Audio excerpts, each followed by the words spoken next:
Hadirin yang dimuliakan oleh Allah Subhanahu wa taala, perlu kita waspadai terdapat efek akibat buruk di mana kalau kita mengkonsumsi harta haram, harta yang diambil dari jalan yang haram. Dijelaskan oleh para ulama, di antara akibat buruk kita mengkonsumsi harta yang haram, yang pertama adalah orang yang memakan harta yang haram mendurhakai Allah Subhanahu wa taala dan mengikuti langkah-langkah setan. Allah Subhanahu wa taala berfirman, "Ya ayyuhan nas, kulu mimma fil ardi halalan thayyiba." Wahai manusia, makanlah kalian dari hasil bumi dengan cara yang halal dan juga yang baik. Wala tattabi'u khutuwatis syaitan. Dan janganlah kalian memakan dari harta yang haram, karena harta yang haram itu merupakan misi utama atau langkah-langkah setan. Jadi kalau kita mendapatkan atau mencari harta yang haram, berarti kita mengikuti langkah musuh bebuyutan manusia, yaitu iblis, laknatullahi alaih. Yang kedua, para ulama menjelaskan bahwa manusia pada dasarnya diperintahkan untuk mencari hanya harta yang halal. Bahkan Allah secara khusus memerintahkan kepada para rasul dan juga para nabi, kekasih-kekasih Allah, wali-wali Allah, diperintahkan hanya memakan dari harta yang halal. Allah menjelaskan, "Ya ayyuhar rusul, wahai para rasul, wahai para nabi, kulu minat thayyibat, makanlah dari hal yang baik-baik, wa'malu salihah, dan beramal yang soleh, inni bima ta'maluna alim, sesungguhnya aku maha mengetahui." Dari ayat ini, mencari yang halal dikaitkan dengan amal yang soleh. Apa artinya? Ketika seseorang memakan harta yang halal, maka dia akan dipermudah oleh Allah Subhanahu wa taala untuk melaksanakan amal-amal yang baik. Pengaruhnya dari harta yang masuk ke dalam perut dari jalan yang halal, dia akan semangat beribadah, dia akan semangat untuk belajar, dia akan mudah untuk bangun subuh, dia akan mudah untuk bersedekah, dia akan mudah untuk hadir ke masjid. Di setiap sholat 5 waktu, apalagi masjidnya dekat dengan rumahnya, dia akan datang. Walaupun rumahnya jauh, dia akan datang ke masjid. Karena apa? Karena harta yang dia makan dari jalan yang halal. Sebaliknya, kata para ulama, ketika dia memakan harta yang haram, pengaruhnya besar terhadap perilaku karakter dirinya. Akan ditanamkan oleh Allah kemalasan, akan ditanamkan oleh Allah dalam jiwanya berat untuk melakukan amal yang soleh. Ngong azan lain buru ke masjid kalau nongkrong di WC, ngong azan lain ke masjid kalau sholat di imah, ngong azan masjid di hadapan kalau sholat ke tempat lain. Maka itulah pengaruh dari harta yang haram. Berhati-hatilah wahai saudaraku. Berusahalah kita untuk mencari harta yang halal, supaya hati kita diberikan semangat dalam belajar, dalam mengaji Quran, dalam mendalami agama.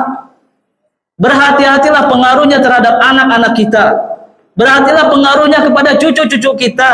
Dan kita ingin mendapatkan anak yang soleh, maka berikanlah mereka makanan yang halal. Hadirin yang dimuliakan oleh Allah Subhanahu wa taala. Akibat buruk dari memakan harta yang haram, kata para ulama, menyebabkan akan memudahkan dia masuk ke dalam neraka. Rasulullah SAW menjelaskan dalam hadisnya, "Ya Ka'ab bin Ujrah, wahai Ka'ab bin Ujrah, innahu la yarbu lahmun." Sesungguhnya tidaklah ada daging yang tumbuh di dalam tubuh seseorang min suhtin, dari harta yang haram, illa kanatin nar aula bih, kecuali neraka lebih layak, lebih pantas baginya. Dan juga disebutkan di dalam hadis yang lain bahwa orang yang banyak memakan harta yang haram, doanya tidak akan diterima, doanya tidak akan dikabulkan, akan ditolak oleh Allah Subhanahu wa taala. Rasulullah SAW menjelaskan di dalam hadisnya, menceritakan, "Dzakarar rajulu yutilu safar ash'asa akbara." Ada seseorang yang melakukan perjalanan jauh, bajunya kotor dengan debu, rambutnya kusut, yamuddu yadayhi ila sama, kemudian ia mengangkat kedua tangannya meminta kepada Allah Subhanahu wa taala, ya Rabbi, ya Rabbi. Dia memanggil nama Allah 3 kali. Ya Allah, ya Allah, ya Allah. Aku minta rizki kepadamu, aku minta kemudahan kepadamu. Tetapi lihat bagaimana jawabannya. Kata Nabi sallallahu alaihi wasallam, mat'amuhu haram. Makanannya diambil dari yang haram. Wa malbasuhu haram. Pakaiannya diambil dari jalan yang haram. Mashrabuhu haram. Minumannya diambil dari jalan yang haram. Fa anna yustajabulah. Dari mana dia akan dikabulkan oleh Allah Subhanahu wa taala doa-doanya. Sedangkan inti daripada ibadah adalah doa. Salat secara bahasa adalah doa.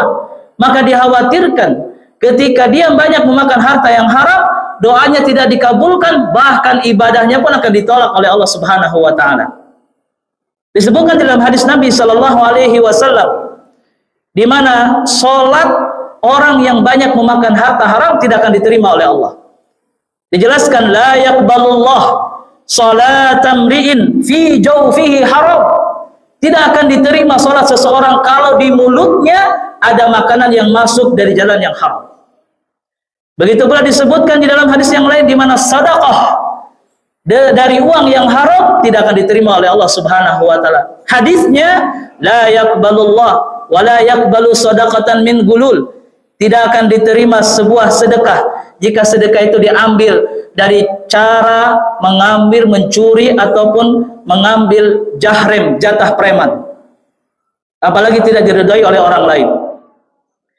Dan juga disebutkan dalam hadis yang lain, orang yang berangkat umroh, orang yang berangkat haji, jika hartanya diambil dari jalan yang haram, maka haji dan umrohnya tidak akan diterima oleh Allah Subhanahu wa taala. Disebutkan dalam hadis Nabi sallallahu alaihi wasallam, "Idza kharaja ar-rajulu", barang siapa seseorang keluar dari rumahnya hajan untuk melaksanakan ibadah haji, binafaqatin thayyibah, dari hasil harta yang baik, wa wada'a rijlahu fi gharzi, kemudian dia menancapkan kakinya di atas kendaraannya, fanada labbaik Allahumma labbaik, kemudian dia mengucapkan labbaik Allahumma labbaik, maka akan dipanggil dari atas langit. Malaikat akan memanggilnya, labbaika wa sa'daik, zaduka halal wa rahilatuka halal, hajjuka mabrur ghairu ma'zur. Maka akan dipanggil dari arah langit, bekalmu halal, kendaraanmu halal, haji kalian mabrur, hajinya mabrur, tidak akan ditolak oleh Allah Subhanahu wa taala. Sebaliknya, wa idza kharaja bin nafaqatil khabithah, jika dia melaksanakan ibadah haji dari harta yang haram, maka akan ditolak oleh Allah Subhanahu wa taala, wa hajjuka ghairu mabrur, dan hajinya tidak mabrur.